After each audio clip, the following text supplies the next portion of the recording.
Melihat Lin Bai tidak mengungkapkan kecurigaannya, Qin Yichen mengangguk puas. Dia tidak memiliki dasar dalam kata-katanya sendiri. Menurut akal sehat, Lin Bai tidak akan pernah dengan mudah percaya pada dirinya sendiri, atau pada orang asing yang baru saja bertemu.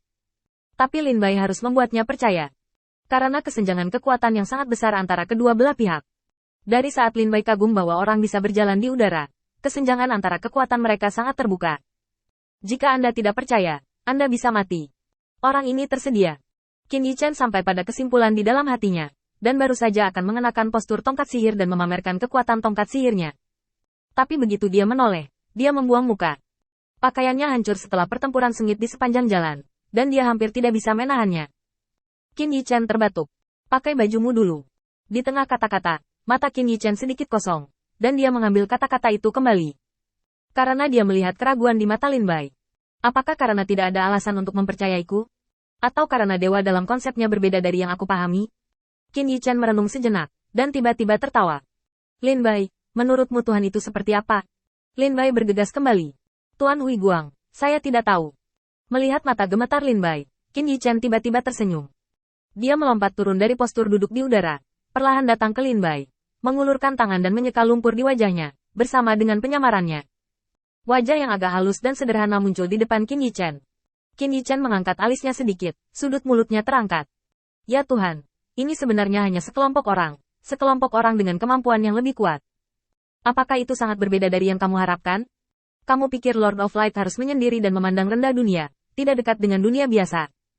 Lin Bai merunduk selama beberapa menit, tapi dia tidak berani bersembunyi lagi. Kepala menunduk, mata menghindar. Aku tidak menakuti Lord of Light, kan? Qin Yichen berpikir sejenak, dan kemudian dia mengerti arti kata-kata Lin Bai. Ada bekas luka samar di sisi wajah Lin Bai. Jika ditempatkan di dunia orang biasa, ini sudah tidak dapat disembuhkan. Tetapi bagi Qin Yichen, bekas luka ini bahkan bukan kentut. Bekas luka ini sangat ringan, menunjukkan bahwa dia meninggalkannya ketika dia masih sangat muda. Agaknya kalimat itu tidak membuatnya takut, dan itu juga merupakan salah satu bayangan masa kecil. Qin Yichen mengulurkan tangannya lagi, diam-diam menjalankan energi spiritualnya, dan meletakkan ujung jarinya di pipi Lin Bai, dengan lembut membelai bekas luka. Sebuah lingkaran cahaya samar beredar di ujung jari. Dari dahi di sepanjang pipi, hingga ke bibir, Qin Yichen dengan sabar menghilangkan bekas luka. Gosok bibir bawah Lin Bai dengan lembut, dan bersihkan bekas luka terakhir.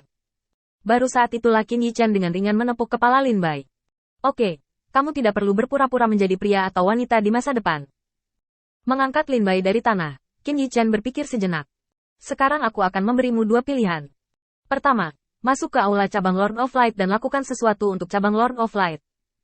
Kamu akan mendapatkan kekuatan iman yang dimiliki semua orang yang percaya pada Lord of Light. Umumnya kemampuan Ksatria Templar mungkin. Kecuali selain Tuhan, tidak ada yang bisa menyakitimu.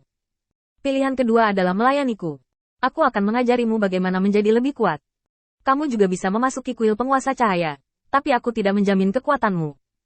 Mungkin kamu bisa menjadi eksistensi yang sebanding dengan 12 Raja Tuhan. Atau, hanya manusia biasa. Buat keputusan dan hubungi aku. Mengatakan itu, Qin Yichen menjentikkan jarinya dengan santai, dan susunan sihir berserakan dengan cahaya, meluap dari telapak kakinya, membungkus dunia. Qin Yichen naik ke udara. Ketika kamu memikirkannya, hancurkan saja liontin batu giok di tanganmu. Tetap berada di lingkaran, tidak ada yang bisa menyakitimu. Ini adalah kepercayaan Qin Yichen. Apalagi binatang guntur. Selama susunan sihir yang dia atur sesuka hati, tidak ada yang bisa mengguncangnya kecuali 12 dewa utama dan Zeus. Lin Bai melihat ke arah yang ditinggalkan Qin Yichen untuk waktu yang lama, tetapi tidak mengubah tindakannya. Ada begitu banyak pemikiran di benak saya, begitu banyak ide. Apakah ini kekuatan Tuhan? Aku benar-benar bukan apa-apa. Apakah saya benar-benar disukai oleh Tuhan? Itu hanya metode acak Tuhan, dan binatang guntur yang membuat kita tidak berani bergerak maju di dunia ini tidak ada hubungannya. Melihat bahwa awan petir di langit melayang di sekitar lingkaran, Lin Bai dipenuhi dengan emosi. Pada saat ini, Lin Bai yakin bahwa orang yang dia temui adalah Tuhan. Namun, dia masih harus memutuskan di antara dua opsi. Apakah memiliki kekuatan yang stabil, atau ada batas atas kekuatan yang tidak dapat diprediksi.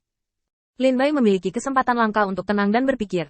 Kedua pilihan itu akan memenuhi tujuannya untuk datang ke sini.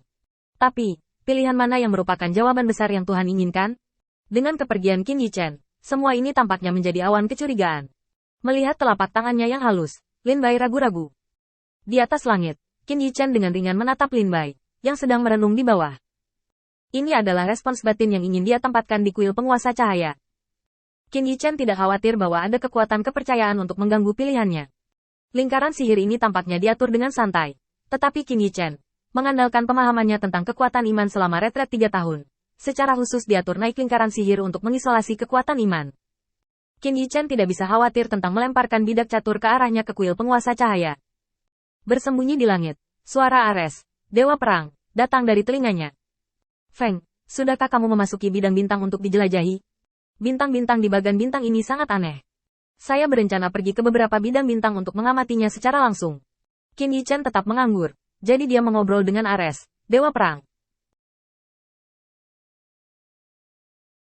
Ini benar-benar berbeda. Thundercloud Starfield yang saya jelajahi sekarang hampir tidak memiliki siang hari.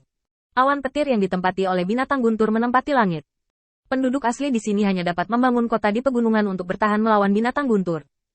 Setelah keheningan singkat, Ares, Dewa Perang, tertawa terbahak-bahak. Feng, apakah kamu menganggur sekarang?